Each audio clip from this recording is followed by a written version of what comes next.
Welcome, everyone. My name is Ken Goldberg. I'm proud to be a member of the CITRIS community. I'm director of the CITRIS Data and Democracy Program, which is a new initiative we started this year that is looking at a variety of interesting issues related to data and democracy. The way we define it more broadly is about engagement more broadly and a whole host of different ways that can work. That's why today's topic is extremely relevant to our interests and also that of Camille Crittenden, who's our director, our new director. So I want to welcome her.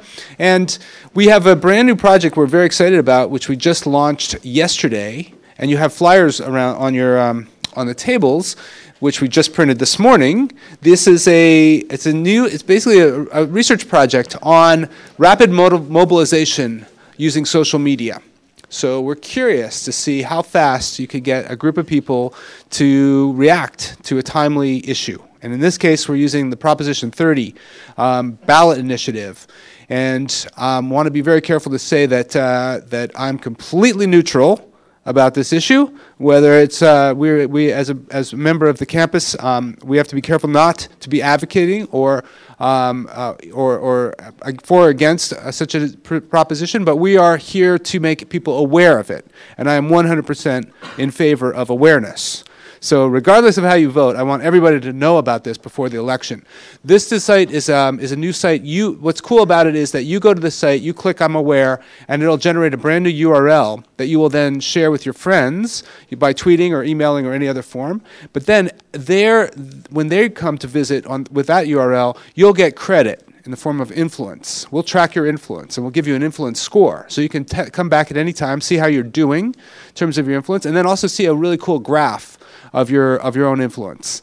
And this will be running from now until about the election, and we would love you to be among the top influencers. So if you can, after this is over, go in, or right now using your Twitter accounts in it or anything else, go in, check it out, generate a URL for yourself, and start spreading it among your friends.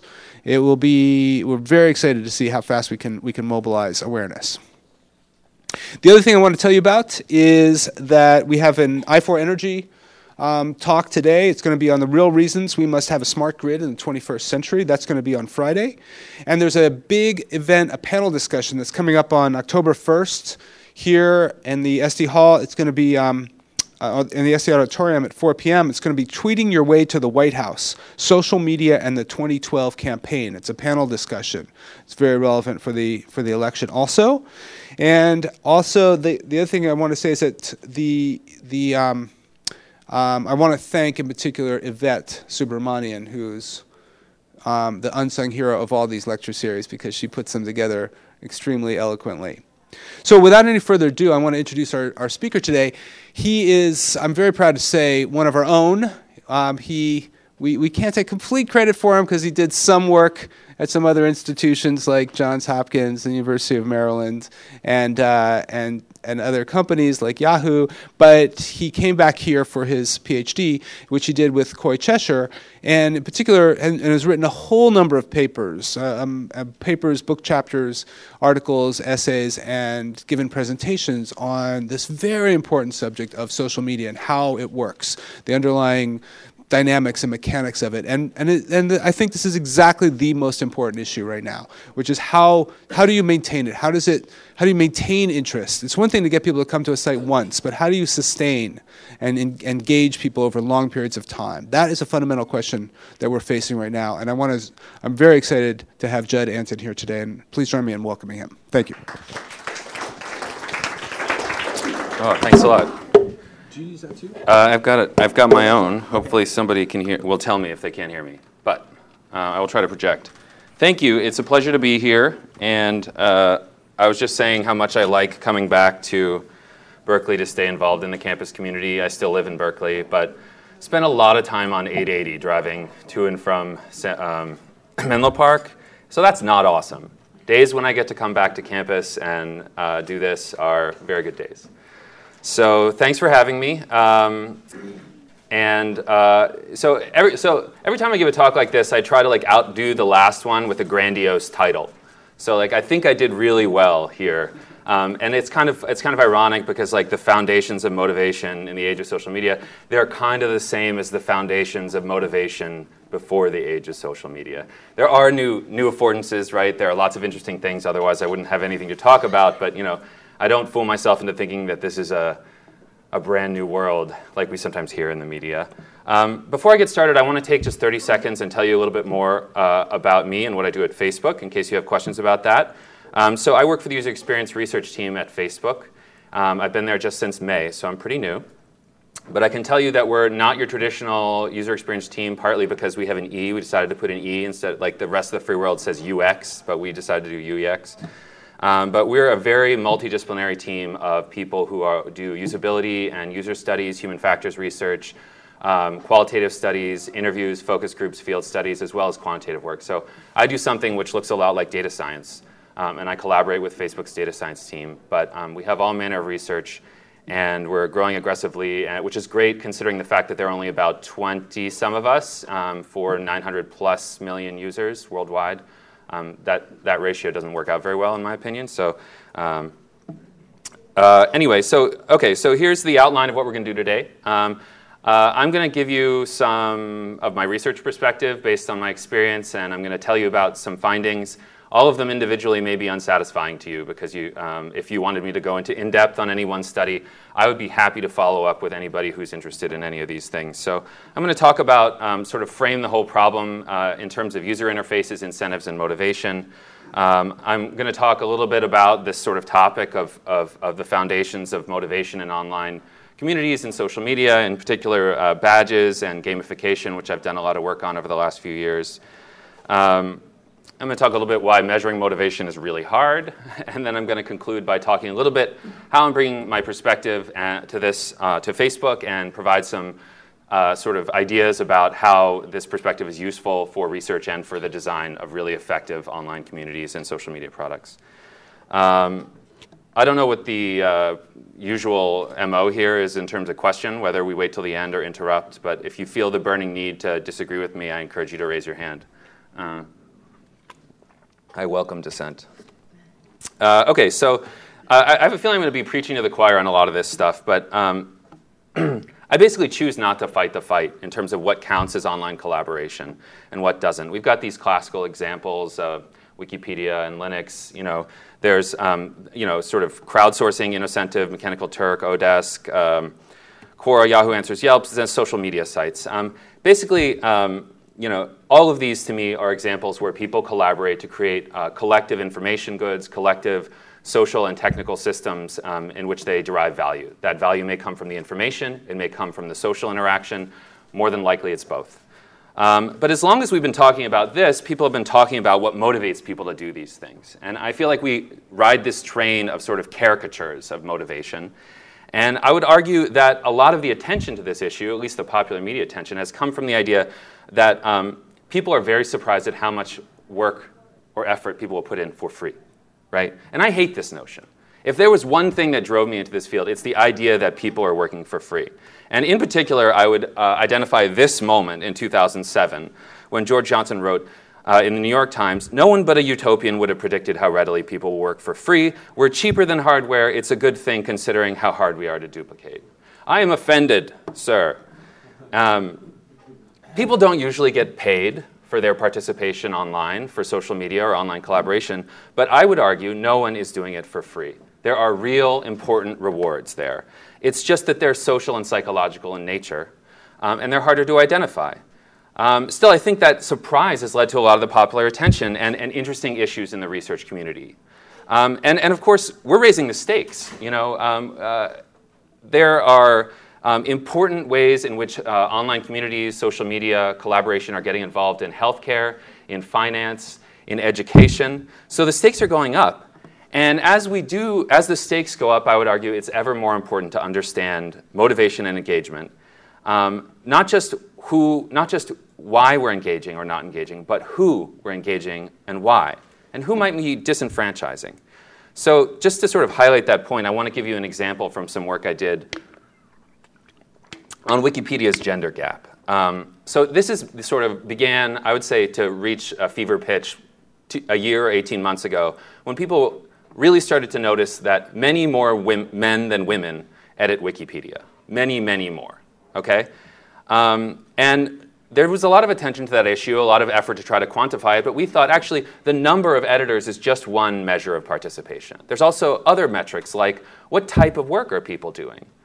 And how much work is the average man or the average woman doing? We thought those things might be useful to understand what's going on in this system. Who are we enfranchising? Who are we disenfranchising? And so we did this work where we basically took about 4,500 revisions, and we showed them to a bunch of Mechanical Turk workers and asked them to classify them according to a scheme. Again, I can direct you to the paper. I'd be happy to talk more about this later. But we asked them to basically classify using a check all that apply kind of a method to say, well, okay, what kind of substantive work is being done here? One hypothesis is that maybe men and women do different types of work on Wikipedia. And just to summarize what we found that that hypothesis was not supported. It was not true that men and women were doing different types of work. But what was true, and this is really interesting, is that among the bottom 75% of contributors, in terms of, so if we make quartiles according to the amount of activity, the number of revisions, and we look at the bottom 75%, what we see is that the average man and the average woman Wikipedian are doing about the same number of revisions. They're doing about the same types of work. But if we look at the top quartile, okay, and this is a power law distributed graph. It looks like the ski slope, okay?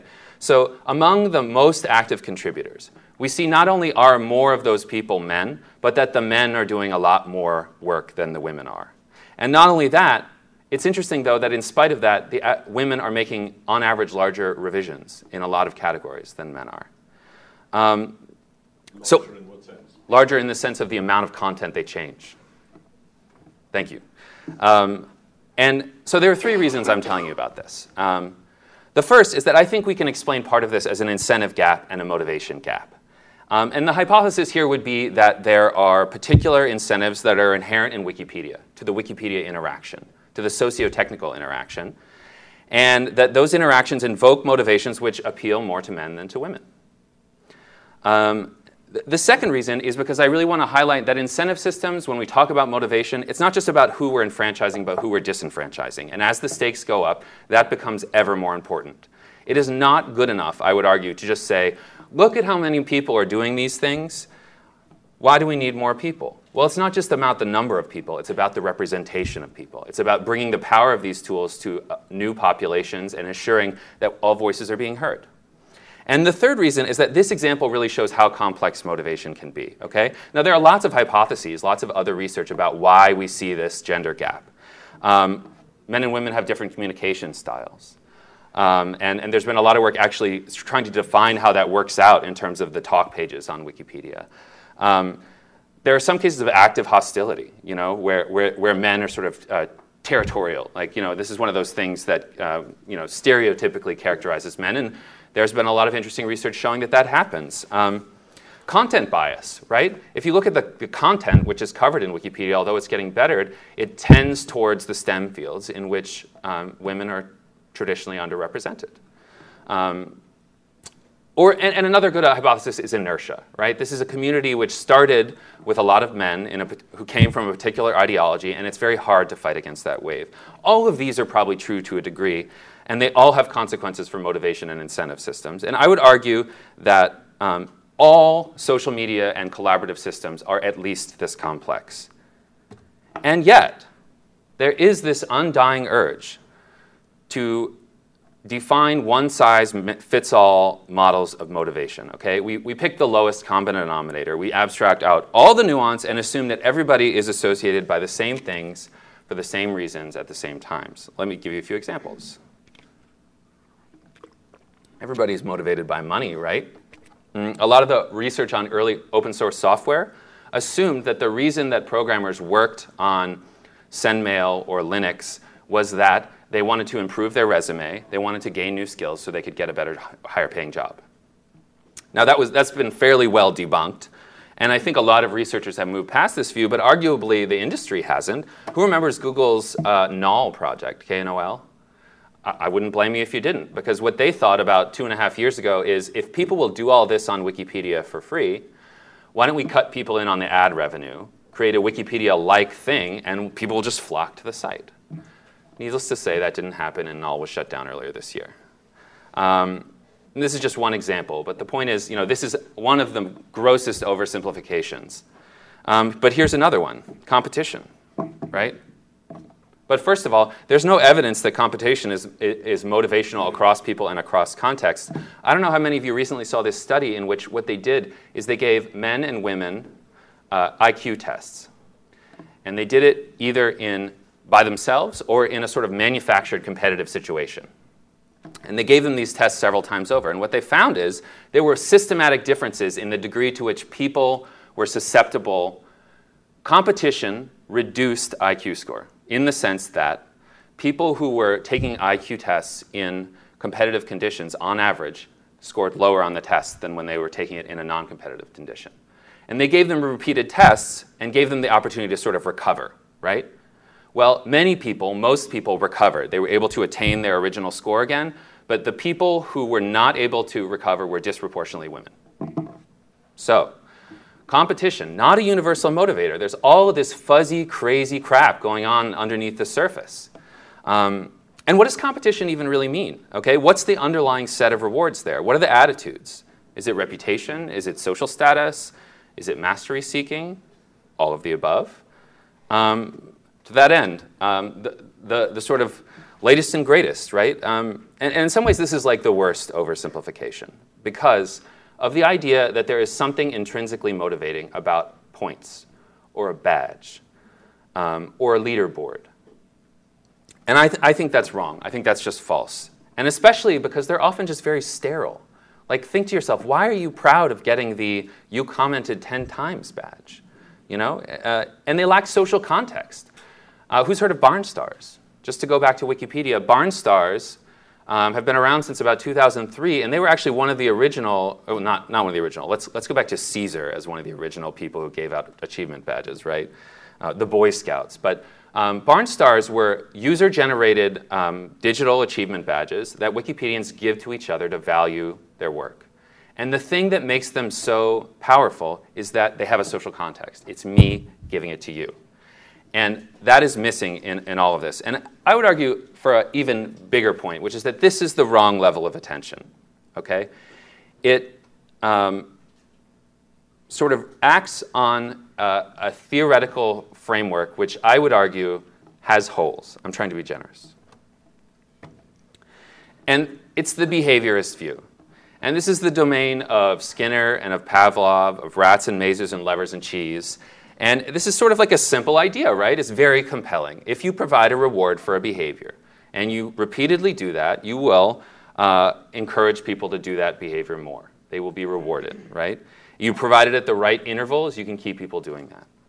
But here's the basic flaw in this logic.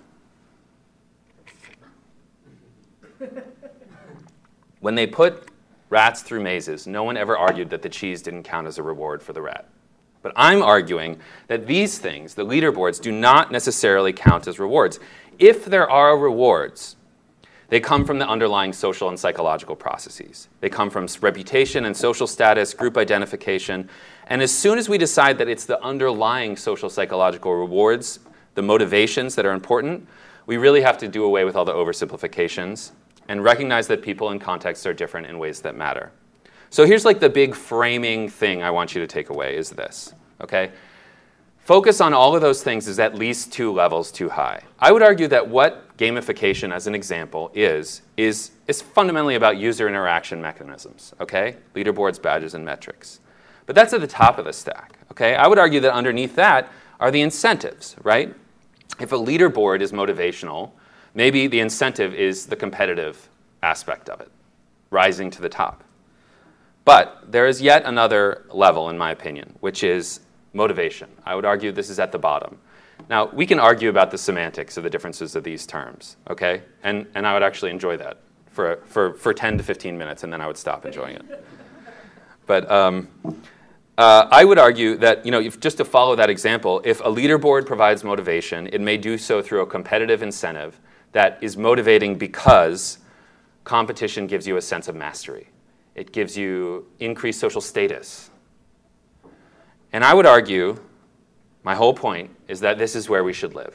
If we want to design good motivational systems, if we want to design effective tools for collaboration and effective tools for mobilizing political support, that the place we should start in our research and design thinking is here. And when you do this, you find out more about how some of the ways that we traditionally think about what motivates people sort of fall to pieces in a few ways. Here's an example. So competition, right? I already talked about this. I would argue competition is not the real motivator. I would argue that seeking and demonstrating mastery is a motivator. And actually, interestingly, so there's this great book by Ralph Custer called A Theory of Fun and Games. And he argues that a lot of what fun is actually seeking and demonstrating mastery. These experiences of seeking and demonstrating mastery. And that's where the motivation comes for them to play. You can argue with that theory, but I think it's a good one. You could also argue that when you succeed in competition, you gain expected status rewards, reputational benefits. Here's another good example, okay? Attention, right?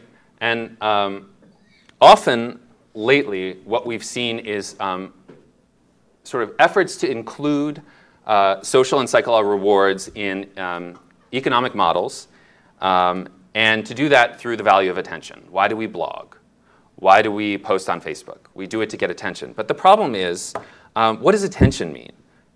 Page views or likes as a proxy for attention, right? That's a metric. That's not a motivation, okay? The motivation may come from something like self-efficacy, okay? Your belief that you can make a difference in a situation. And another one, again, is social status, okay? Recently, I was working with Elizabeth Churchill, who was at Yahoo Research with me for a long time. And we did this short paper, and the goal of it was to look at this phenomenon of achievement badges and try to say, okay, well, what are the social and psychological rewards that are underneath? And so we came up with 5, and we tried to classify them. And the first is goal setting, right? And there's a lot of great research here that comes, for example, out of the Movie Lens lab, the Group Lens lab at University of Minnesota. And some of the things they find are, for example, that the best goals are those that are just out of reach. That makes intuitive sense, right? But one of the reasons why badges can be motivating is that they set up that goal for you to achieve. Another angle on this comes from Dan Ariely, who is a behavioral economist, who talks about this paper. He has this paper about conceptual consumption. If you're interested, I really recommend it.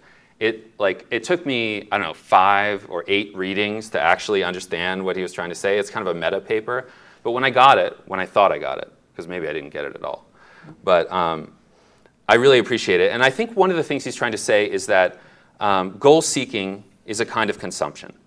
That we consume goals often at the expense of consuming other things. Like we will give up other types of consumption in pursuit of goals.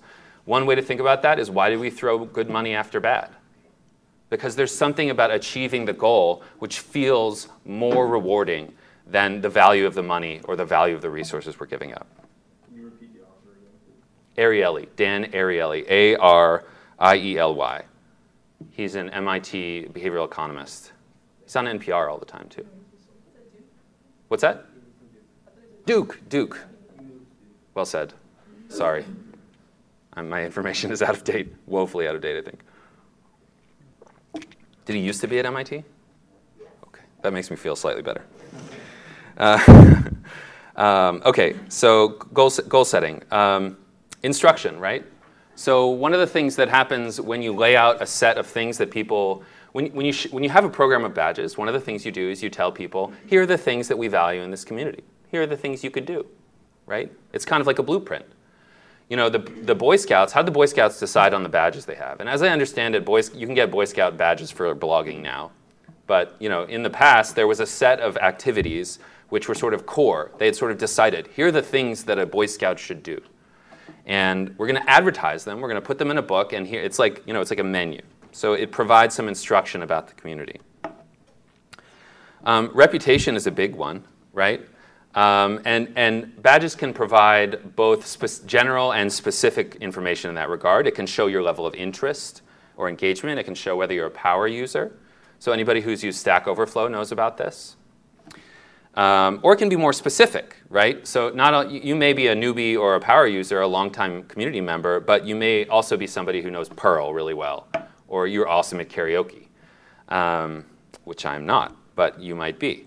Now, another thing I want to point out is reputation is not the same as status and affirmation. So status is a hierarchy. And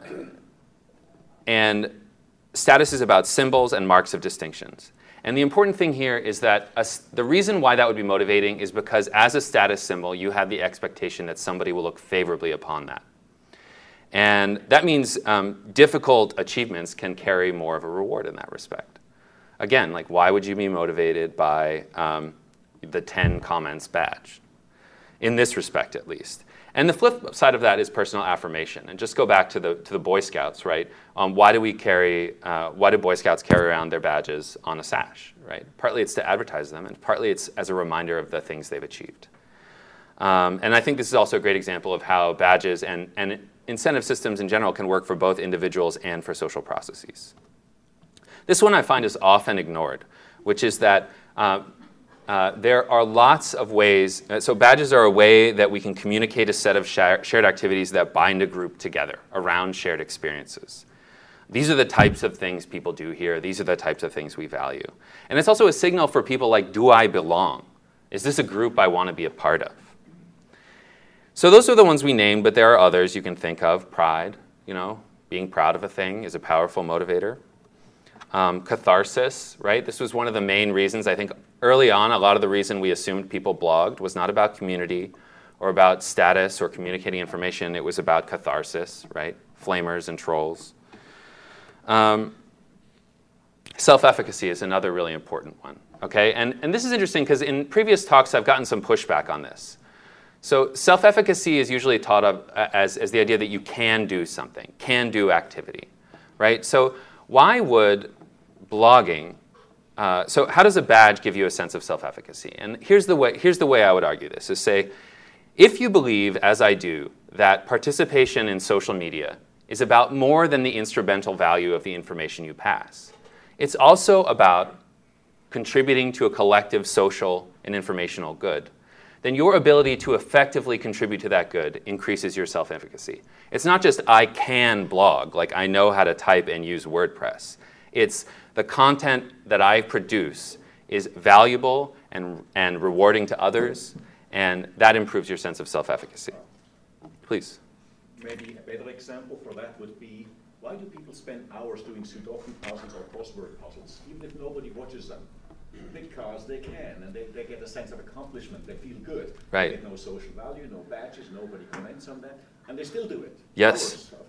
And it's challenging, and it feels like you've achieved something. It feels like you're building a skill. Yes, absolutely. So I've been using examples specific to badges, but the point I hope underneath all of this is that when you decompose any socio-technical system, you can identify the interaction elements that are at the top of the stack. And you can drill down several levels and say, what is the motivational characteristic of that? And for whom? And in what context? And if there was one message you took away from this talk, it would be that. Recently, there was I got past this Harvard Business Review blog piece, which was about data science. Anybody heard of data science? So data science is all the rage now. Everybody wants to be a data scientist. Big data is huge. And what this blog post was pointing out is that it's interesting that we define the field at the bottom of the heap. I don't know if anybody's familiar with this DIKW, data, information, knowledge, wisdom. It's sort of this pyramid. And it's like, in the first chapter of information science textbooks. And it's interesting that what we do is we say, this is about data, which is really the raw material. But insight and design and research really happens at the top of the pyramid. In between is where you have to understand sociology and psychology and anthropology. And that's, I'm sort of, I guess, editorializing from this blog post a little bit, but I think that was the general point. Okay, let me share some more data from a different study. So with that as a backdrop, we have this fundamental problem, which is self-report. Some of you may have seen this before, okay? So take a second and look at these, and then I will summarize this to you. So this is some work from Nicole Ellison, but similar studies have been done by others, including Jeff Hancock and his colleagues at Cornell. And what this says is that if you look at the online dating profiles of men and women, you find that men, on average, will underreport their height. Will overreport their height. And women, on average, will underreport their weight. So there's a really interesting quote which my colleague and friend Andrew Fiore always says about this, which is that basically these are little lies, right? Because if you lie too much, if I'm 6'6", if I said I was 5'5", that would be pretty obvious, and I probably wouldn't get a second date. So, but the point here is that when you rely on self-report, you subject yourselves to a bunch of biases, specifically social desirability bias. So social desirability bias is essentially a bias in your response to a question on the basis of your expectation of what is the socially desirable answer. So I'm not giving you my true attitude. I'm giving you some biased version of that which reflects my assumption of what you want to hear. How many of you are racist? Yeah, there's always the jokester. But yeah, you could be honest, but social desirability would encourage you not to, because we frown upon racism. It's not lying. Sometimes it's lying, okay? Sometimes it can be lying. But I would argue there's a difference, which is that we often do it on the basis of implicit attitudes. This is not a conscious thought of as a conscious process always, in which we say to ourselves, I am X height, and I would like to be X plus 3 height. Therefore, I will report X plus 3. And height is maybe not the best example, because there are attitudes that are even more subject to this. Things that are sticky, like racism and sexism and religion and politics.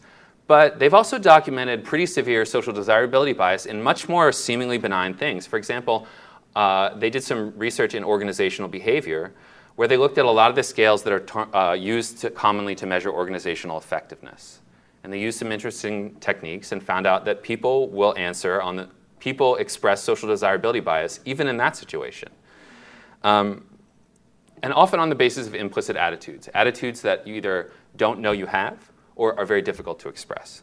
So not lying. This is important to me. You're wrong. What's that? I said you're wrong. It's a reason for lying. It's still lying. You may think it's an acceptable reason, but it's still a lie. Does a lie have to be intentional? Probably. This might be a philosophical debate that we should have after, but I think my point might boil down to that. To me, when I say it's not a lie, I mean it is not usually an intentional deception. It is a bias which often reflects your own feelings. There are two reasons why social desirability bias is thought to exist. The first is impression management in the Goffman sense. But the second is actually self-denial. I hold a belief which I don't care to remember that I believe. I'm aware, sort of abstractly, that my belief is not acceptable to others. And so expressing an alternative implicitly is a way of denying that belief myself. So we could argue whether that's a lie or not, but I think there's enough territory that it doesn't share with like lying that we're, about your location, or lying about, some other types of intentional deception. I think that's the main point. A good example for this would be, how many in this room are above average drivers? Oh, yeah. No, that's a poor example. I'm talking about you step on the scale, it says you're 110, you get online, you say I'm 100. I mean, yes. If you know the fact and you lie about it, it's right. a lie. If I haven't stepped on the scale in several months, right. which then I think the last time it was 110, but I'd really like to be a little lighter. I don't know what my weight is right now. You see, I'm just trying to point out there's some gray area there. You went on a diet, so there's a perception thing. So you said, I think I lost about 10 pounds. Now, you may have only lost 5 pounds, and the absolute truth may be a lie, but in the person's perception, it's telling the truth. It reflects both your belief about a way you want to be or think, and your implicit expectation that is what others want to hear. It's definitely a philosophical argument. Wittgenstein is quoted by Professor Frank in his book on bullshit, and he says that the liar has to know that he's telling a lie, or else he has to know that. It has to be intentional. Yeah. Everything else is bullshit. I like that. I'll have to put that on a slide. So can you just connect the dots? Before, this is definitely a sidebar conversation on the line. So A little bit. just connected on how this does relate to the motivation and the bottom line, social psychology. Thank you. Yeah, I love people who get us back on track. So there are documented instances of social desirability bias in lots of situations and lots of attitudinal measures. What about measures of reporting your motivation? Okay. The problem is when you do motivation research, when you want to understand why people do what they do, you really have few choices, other than self-report. When it comes down to it, you can experimentally manipulate things and look for differences in different conditions, but you kind of have to ask people how they feel. You can't get inside their head. So could it be that there are motivations for things that are socially desirable? Well, there's actually a lot of good theory to support this, and I'll just sort of name one thing, which is actually, no, I won't, because we're running out of time. So finding evidence of this is tough, okay? Because how do you get around self-report? But one of the ways that this has been done is through techniques of indirect questioning. And we did this using a technique called the list experiment. And it's better to show you than to tell you how the list experiment works, okay? So here's audience participation time. Which of the following are motivations for you to come to this talk? Please raise your hand for all that apply. If you're not in this room, I don't know, I think you should raise them anyway, just for funsies. But okay, so I want to learn about research at Facebook. Okay. Haven't gotten there yet. You want to support CITRIS? Yeah. Okay, not many. Okay, interesting. You're interested in motivations for online participation, social media. Okay, lots of you. You like to sit in the back and heckle the speaker. I'm looking at you. I'm looking at the overflow room, actually. That's where you go if you want to heckle the speaker. Okay. This is the real motivation. Lunch. Lunch should have been on the list. Yes. Okay. So there is a missing element. There's a missing item for sure. But this is the way we traditionally ask people about these questions. It's sort of an agreement statement, check all that apply, or 1 to 5, a Likert style scale. So this is the comparison. This is the traditional technique. And here's how the list experiment works. I don't want to know which ones you agree with. I just want to know how many. This is a quasi-experimental technique in that what you get is group-level data.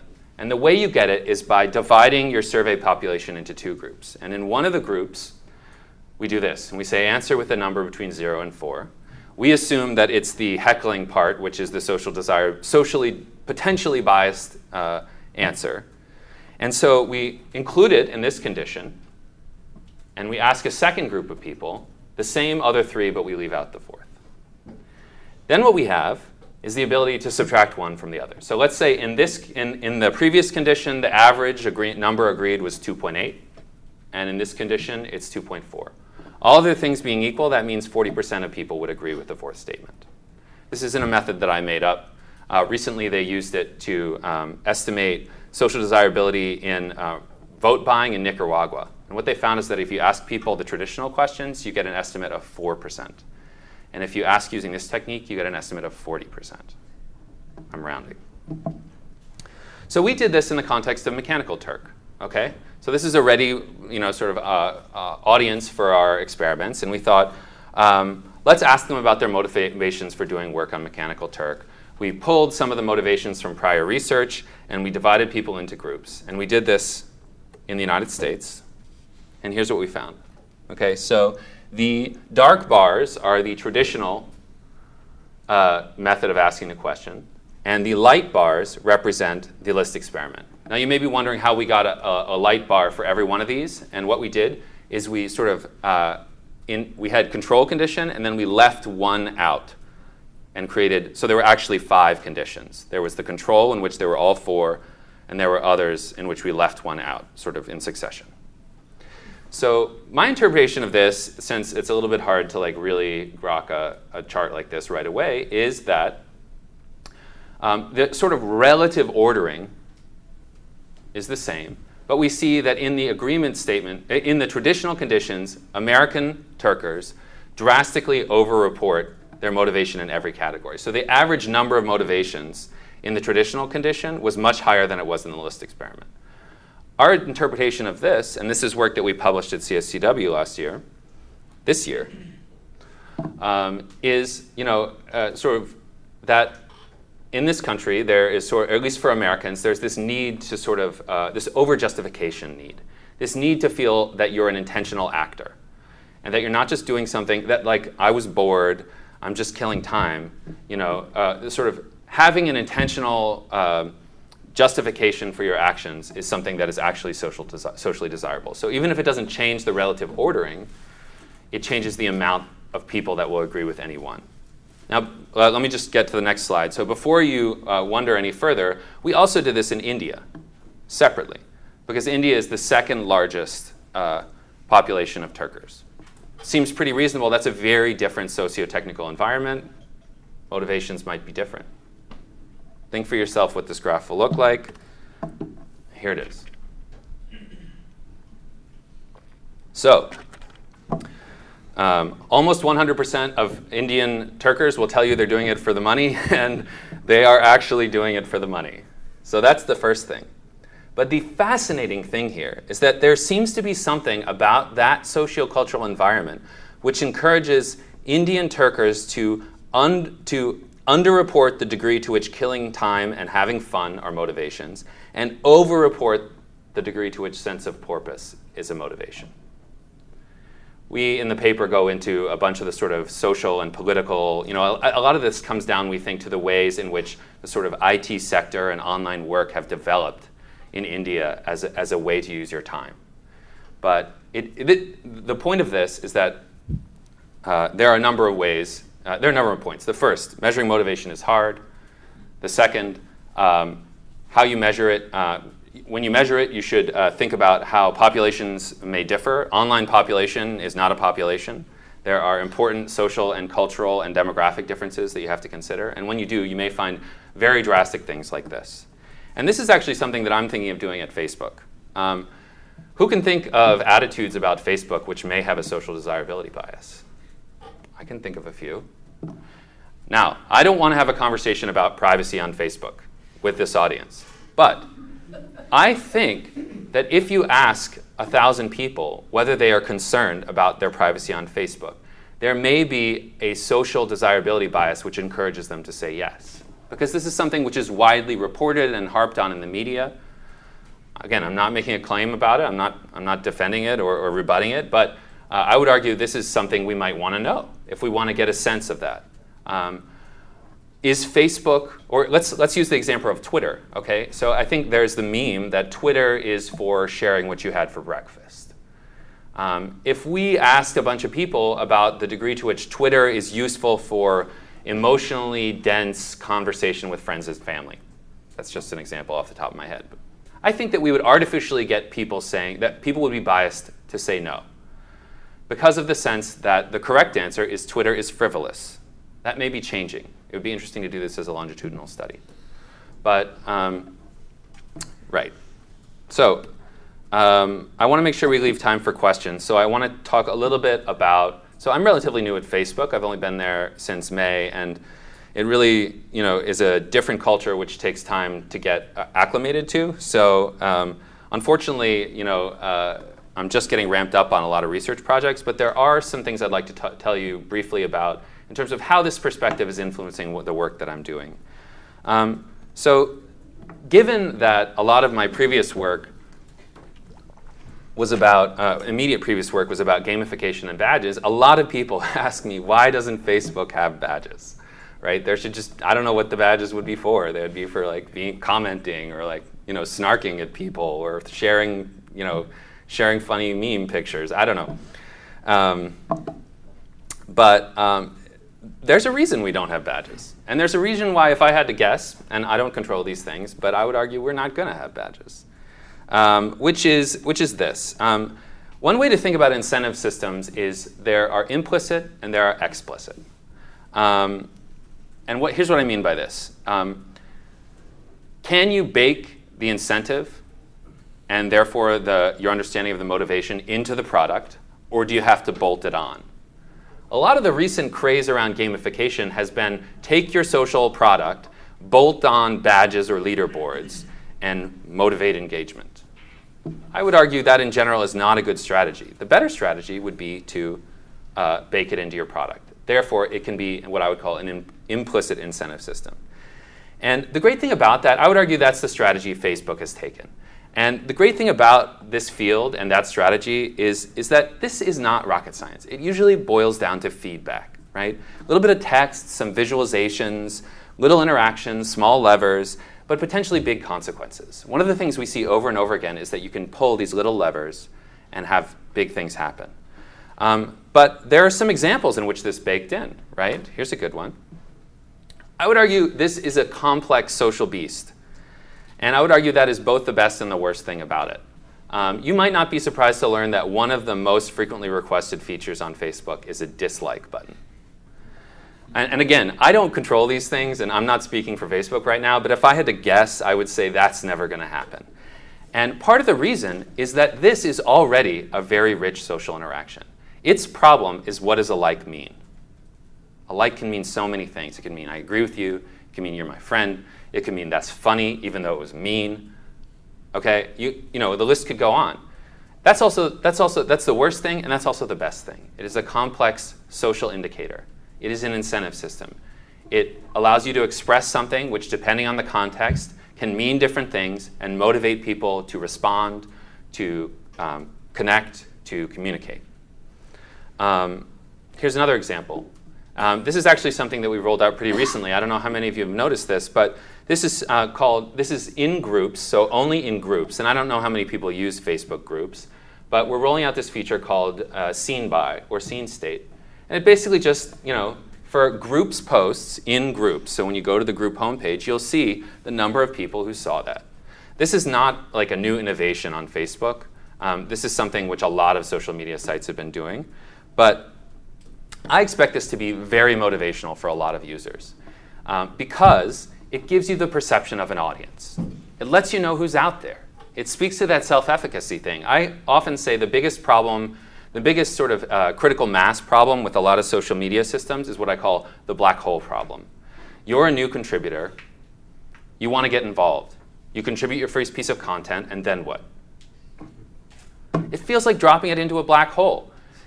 There isn't a lot of good design and thinking which is about how can we take that content and feed it back to you? What's happening to it? I've called these living content metrics, which is like really a cheesy tagline. I feel like I should be in marketing. Except it's a bad tagline, so I shouldn't be in marketing. But this, I think, speaks to that. It gives you a sense of reach. It gives you a sense of audience, a sense that people are connecting. But it also, think about this for a second, creates some interesting situations, some complex social situations when it comes to motivation. So one of the things we've been hearing some users say is that they have become aware of the difference between the number of people who have seen their post and the number of likes and comments they got. So they're doing the implicit math in their head. They're like, what? 100 people saw this and I only got 2 likes? Right? So actually that doesn't feel good to a lot of people. It used to be that the likes and the comments were the signal of your audience. In some ways you could argue that's a bad thing because it's an inaccurate perception of the audience. It's a really inaccurate perception. On the other hand, it might make you feel better about your content. And because of that, some users are also saying that it makes them feel pressured to comment or to like. I don't know if that's a widespread perception, but I think it's interesting and speaks to the way people sort of construct their motivations as a function of these little interactions, of looking at these bits of feedback, these little bits of incentives. And I'll give you one final example, and then we'll close. This is a screen which you might see if you've ever tried to deactivate your account. And what's interesting about that is that actually I think a lot of people deactivate their account and reactivate it later for a lot of different reasons. So another thing we've heard sort of anecdotally is this happens a lot in Europe, that a lot of students will deactivate during exam time. Does anybody do that? I don't know if that happens at Berkeley. I kind of doubt it. But we've heard that actually in France and in the UK. We hear that kind of a lot. But when you go to the deactivation screen, this is what you see. I just kind of found out about this recently. This is like, this seems pretty heavy-handed to me. Like, oh, Joe Fish will miss you. Don't go away. But this is at least, and obviously I had nothing to do with this, but I like the sort of the thinking in the sense that it recognizes that if you understand the underlying value proposition, where the rewards come from, you can use that to encourage people to make different decisions. You could call that persuasion. You could call that coercion. You could also just call it reminding, the reason it doesn't bother me is because what you're really doing is just saying, here's some information which might be relevant to this decision. And I would argue that this is not the best way to use this space, potentially, but I think it's an interesting thing to do. And I also have no idea whether it's effective. I don't think anybody has looked at it, and it would surprise me if this prevented many people from deactivating. I don't know, it might, because Let me just wrap up. I'm almost done here. So if there was one thing I wanted you to take away, it would be this. It would be, I hope that I've made a coherent case for why this is the place where we should spend more time, and that this leads to good design thinking and good research thinking. If there was a second thing you could remember to take away, it would be how important it is to look at not just who we enfranchise, but who we disenfranchise. It is not good enough to look at the many millions of people who are online and think that's good enough. Who are they? Whose voices aren't being heard? How can we think of different ways to incentivize people that will make more voices heard, get more diversity into our systems? Thank you for listening.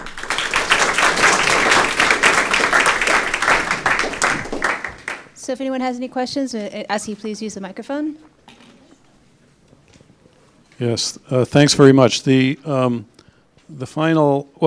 idea pervading your talk, one idea is that motivation varies among cultures and among individuals. So any service or any action performed by a service, like the "we don't want you to," are you really sure you want to deactivate your account message? You would think to be most effective, it would be based on some kind of a motivational profile of the individual user. It would be personalized. Yeah. And so do you envision your research leading to some kind of motivational personalization of all through the Facebook service? Yes, that's a great question. And actually there's been some work done on that on the data science team. In a slightly different vein. So what they wanted to know is if we could reliably predict big 5 personality characteristics, which is a slightly different thing, but it's similar in the sense that what it's saying is, can we learn from what we know about people something about their underlying dispositional traits or their personality or what they're likely to be motivated by in a way which allows us to sort of customize a more fulfilling experience or direct them towards features we think are more important or hide those that we're likely to be upsetting or invasive seeming, or I think are very, very promising direction for research. And not much of it has gone on thus far. And I hope to do that, but less in terms of the big 5 personality characteristics.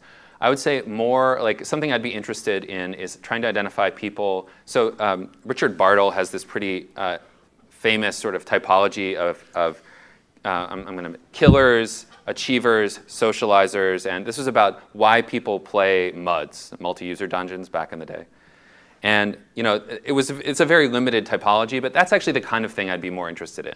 Sort of underlying, are you somebody who's motivated by competitive incentives, more or less? Are you somebody who's motivated by social approval or group identification? If we can learn about that, I think it's as simple as saying, Facebook is not one product. It's actually like hundreds of products, and here's what you might like to try that you haven't tried yet. It's, sort of that simple. So yes, I hope to do more of that. Yeah. So my argument, the last picture, why they did that is there's a lot of frustration. See, with Facebook, it's all grouped in. There's stuff you really hate, like all those annoying messages and things that you get from strangers. And then there's the contact you have with your nephews and nieces and families. And as a whole, you might get really frustrated at one element. And so you say, I'm going to stop this stupid thing. But then what they do is they bring up the memories of why you're on Facebook in the first place, the connection with family and close friends. And if they exemplify that, that might be a swaying influence to have you not turn it off. And that's kind of the argument with why I think they probably did that. I agree. I agree. And like I said, I'm not sure if anybody has looked to see how effective it might be, but I should do that. Maybe I'll look into it. Yeah. Good question here. Exactly. Maybe too. I was just curious about the last point you made. How could you possibly measure who might be being disenfranchised? I mean, I think it would be it seems like a really hard experiment and really interesting as well. Right. So I think what it comes down to is, so we do a lot of experiments, just like anyone does. And if all you ever did is look at the main effects, I think that you would not find out most of these things. But if you were to sort of have some hypotheses, which are about the types of people for whom you might see an engagement or satisfaction increase or decrease, and you look for systematic differences across demographic characteristics or cultural characteristics, that's how you would find this out. You would say, for example, this particular intervention increases engagement overall, but it actually widens the engagement gap between men and women, for example. That's how you would find out. And it's usually not so open and shut, slam dunk, like this is why.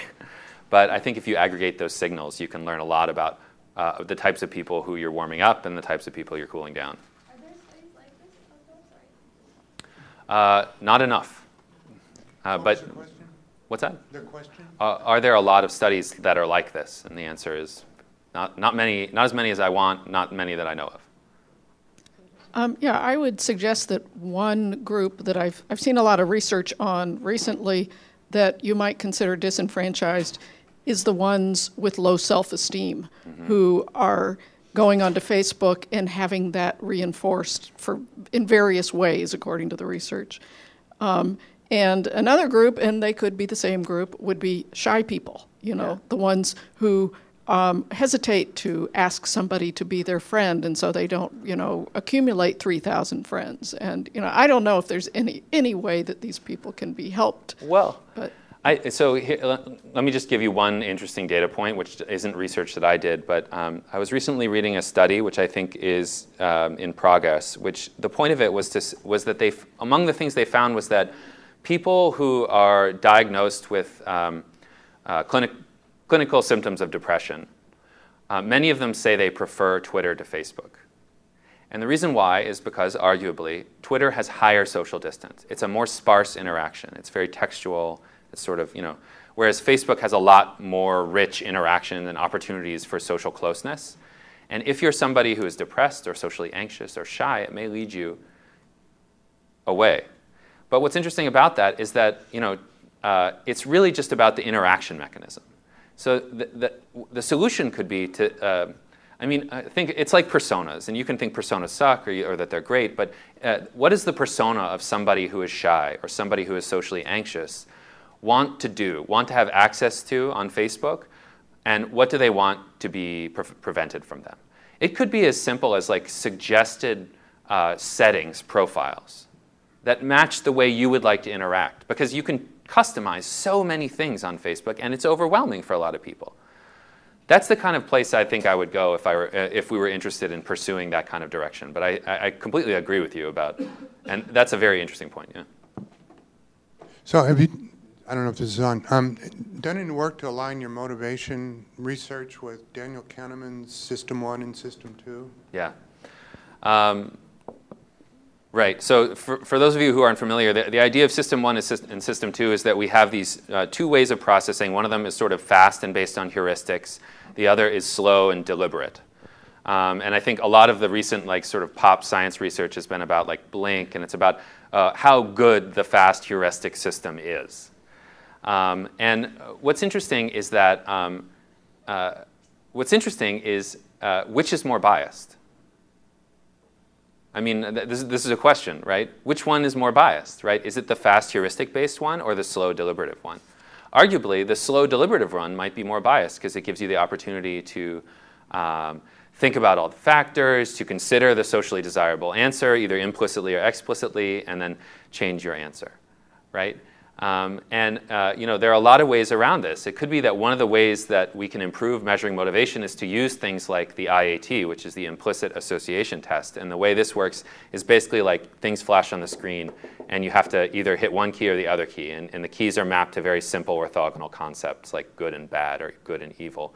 something, that's just an example. But the idea is that when you do that, you get a truer picture of what's really happening because you're engaging the fast heuristic-based process.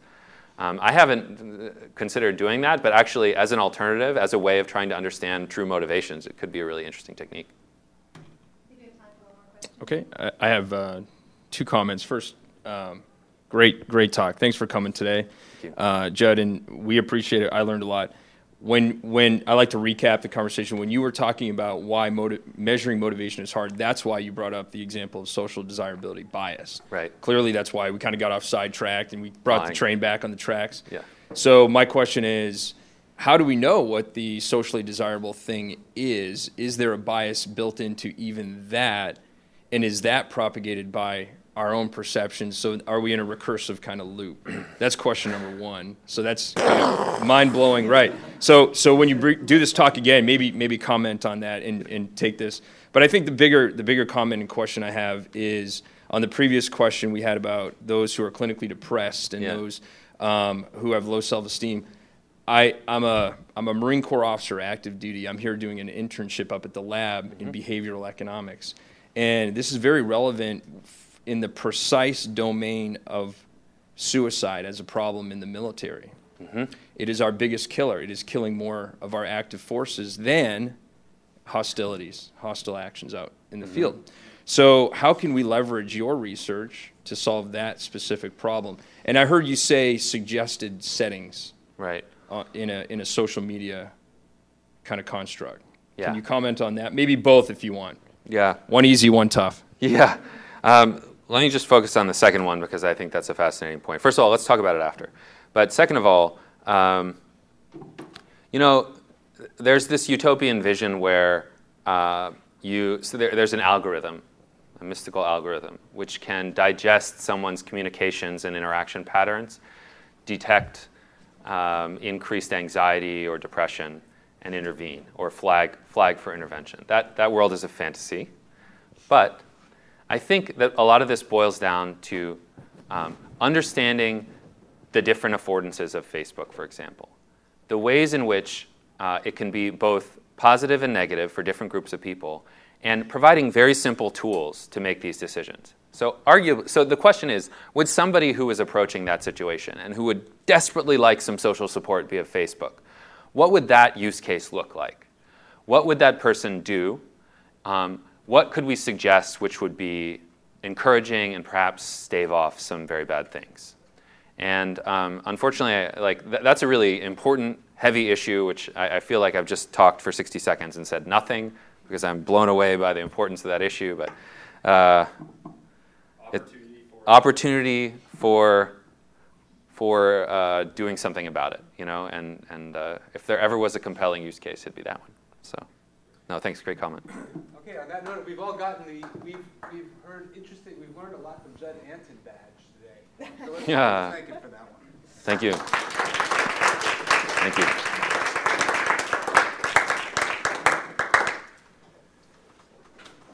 Judd, that was great. Packed with lots of good stuff. I mean,